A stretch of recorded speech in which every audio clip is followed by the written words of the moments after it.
Hi, today I'm going to be working on changing out a slide out motor. So what I've been experiencing is my slide out will go out, maybe stop one time on the way out, but on the way back in, this last time it stopped several times, probably 4 or 5 times. So I knew it was time to do something about the motor. I looked up the part number, looked it up on Amazon to see what was out there, and found a replacement. And here it is. Came pre-cabled and everything, even though the picture on Amazon just showed wires. This one actually has the connector on it. So this is about $350 for a replacement slider motor. It'd be well worth it for me to go ahead and replace it myself. It shouldn't be that hard. I haven't seen any videos online on how to do this, so I thought I would just show you what was involved with it. It shouldn't be too bad. I also have a good friend coming over. He's going to help me out with some things today. I have a long list of repairs to accomplish this weekend, but we'll just take them one at a time. I'm underneath the rig now where it's much less interesting, right? And let's take a look at where the motor is. Motor here.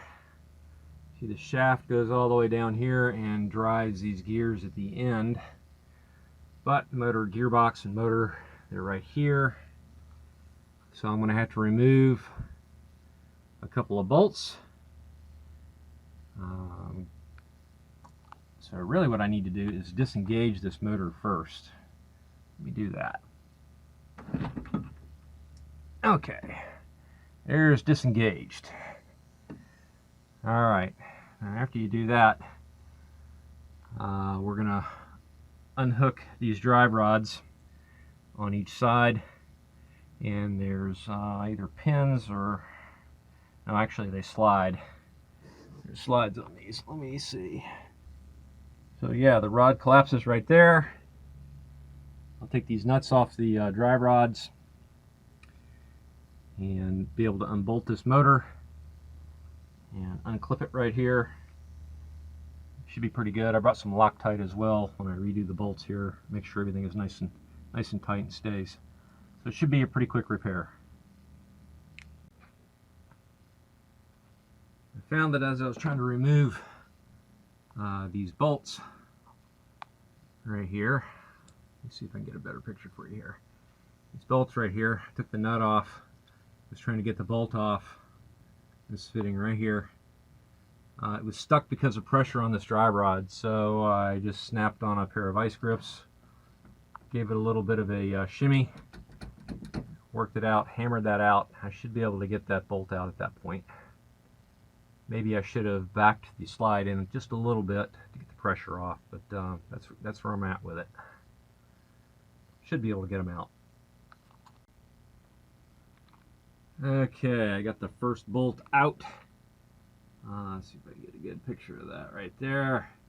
So what I'm going to do now is use these vice grips. I'm going to shimmy this off. Let me just back it up. Let me show you how I'm doing that. Just pull that right off. The drive rod comes right off of that piece. So I'll do the same thing on the other side, and then I'll just take these 4 bolts off and should be able to remove this motor and replace it.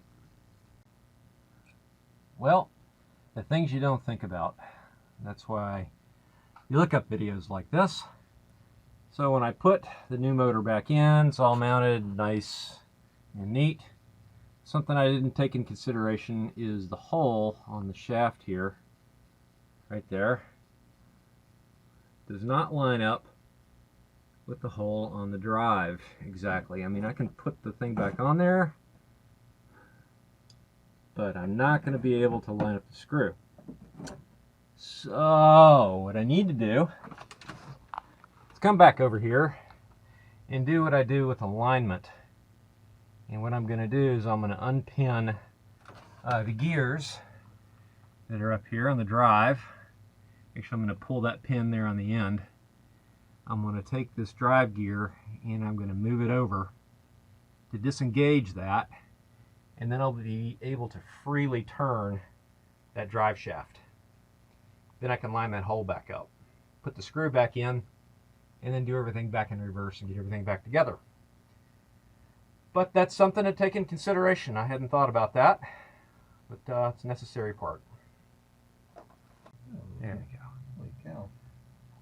All right, so the new motor is in place.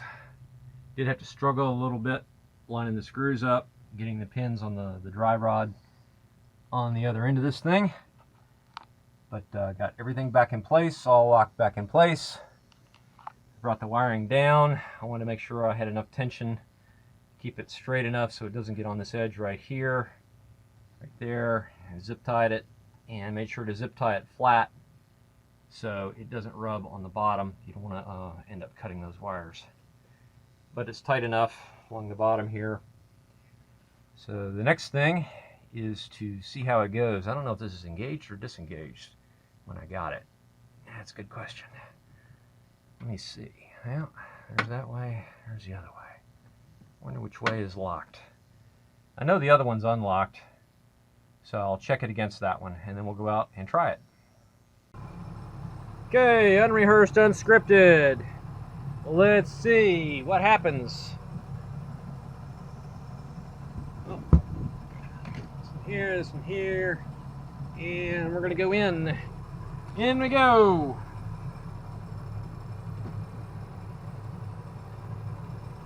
Look at that.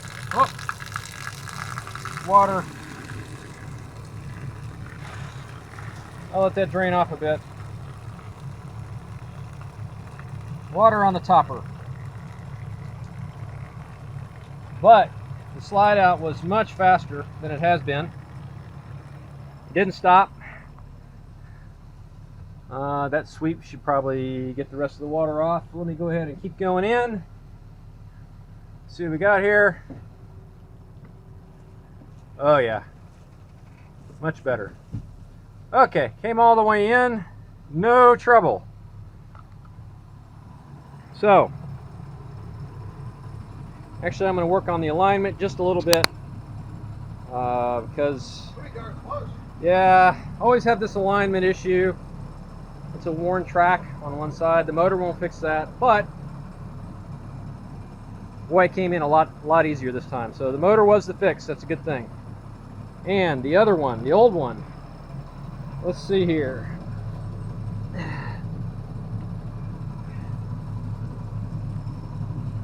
It is a power gear. 5.2. The 8 or 3. 5.2, 3.900 maybe. I don't remember. I looked it up once before.